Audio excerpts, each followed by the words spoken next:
राजस्थान में राज्यसभा चुनाव को लेकर सियासी सरगर्मियां तेज हो गई हैं। भारतीय जनता पार्टी और कांग्रेस दोनों ने अपने अपने उम्मीदवारों की घोषणा कर दी है। बीजेपी ने जहां 2 सीनियर नेताओं पर भरोसा जताया है, वहीं कांग्रेस ने एक बार फिर नीरज डांगी को मैदान में उतारा है। माना जा रहा है कि मौजूदा विधानसभा गणित के आधार पर बीजेपी 2 और कांग्रेस 1 सीट पर जीत दर्ज कर सकती है। भारतीय जनता पार्टी ने गुरुवार को राज्यसभा चुनाव के लिए अपनी सूची जारी की। पार्टी ने राजस्थान से सीनियर नेता सतीश पुनिया और पूर्व विधायक अलका गुर्जर को उम्मीदवार बनाया है। सतीश पुनिया पूर्व में राजस्थान बीजेपी के प्रदेश अध्यक्ष रह चुके हैं और वर्तमान में हरियाणा के प्रभारी हैं।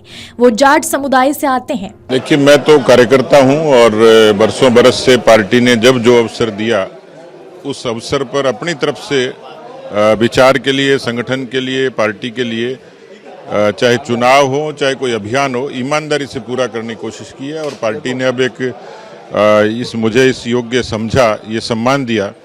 मेरे व्यक्तिगत परिवार से लेकर मैं समझता हूं कि राजस्थान के जितने कार्यकर्ता, हमारे शुभचिंतक, जो मित्र हैं, कार्यकर्ता हैं, उन सब की सद्भावनाएं थी। तो मुझे लगता है उन सब का सम्मान पार्टी ने किया। तो मैं प्रधानमंत्री जी का, माननीय गृह मंत्री जी का, माननीय राष्ट्रीय अध्यक्ष जी का विशेष तौर पर धन्यवाद करता हूं कि जिन्होंने मुझे ये जिम्मेवारी दी। वहीं अलका गुर्जर की बात करें तो वो बीजेपी की महासचिव हैं और बांदीकुई से विधायक रह चुकी हैं। वो गुर्जर समुदाय से आती हैं और संगठन में उनकी मजबूत पकड़ मानी जाती है। बीजेपी ने दोनों उम्मीदवार ओबीसी वर्ग से चुनकर जातीय समीकरण साधने की कोशिश की है।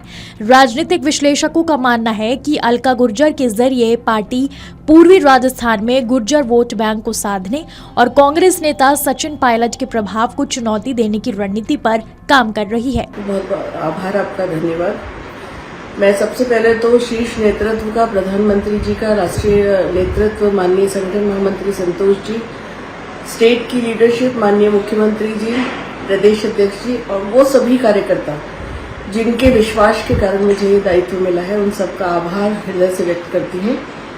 और अभी तक पार्टी ने जब जिम्मेदारी दी है, जिस तरह से मैंने समर्पण के साथ, पूरी निष्ठा के साथ उसको निभाया है, उसी तरह से अब विकसित भारत के संकल्प के साथ डबल इंजन की सरकार जो काम कर रही है, उसमें मैं उसी समर्पण के साथ, उसी निष्ठा के साथ काम करती रहूंगी, ये विश्वास में नहीं। राजस्थान में कुल 3 राज्यसभा सीटें खाली हो रही हैं। विधानसभा में मौजूदा आंकड़ों के अनुसार बीजेपी के पास 118 विधायक है, जबकि कांग्रेस के पास 67 विधायक है। इसके अलावा बीएपी, बसपा, आरएलडी और निर्दलीय विधायक भी हैं।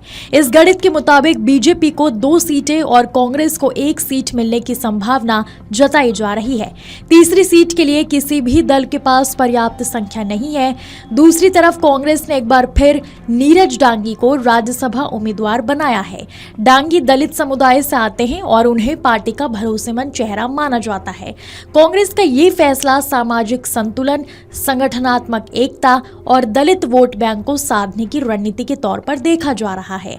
सूत्रों के अनुसार नीरज डांगी के नाम को कांग्रेस नेतृत्व, खासकर मल्लिकार्जुन खड़गे की सहमति मिली है। वो पहले भी राष्ट्रीय नेतृत्व के करीब रहे हैं। साथ ही उन्हें पूर्व मुख्यमंत्री अशोक गहलोत का करीबी माना जाता है, जिससे पार्टी में संतुलन बनाए रखने का संकेत भी मिलता है।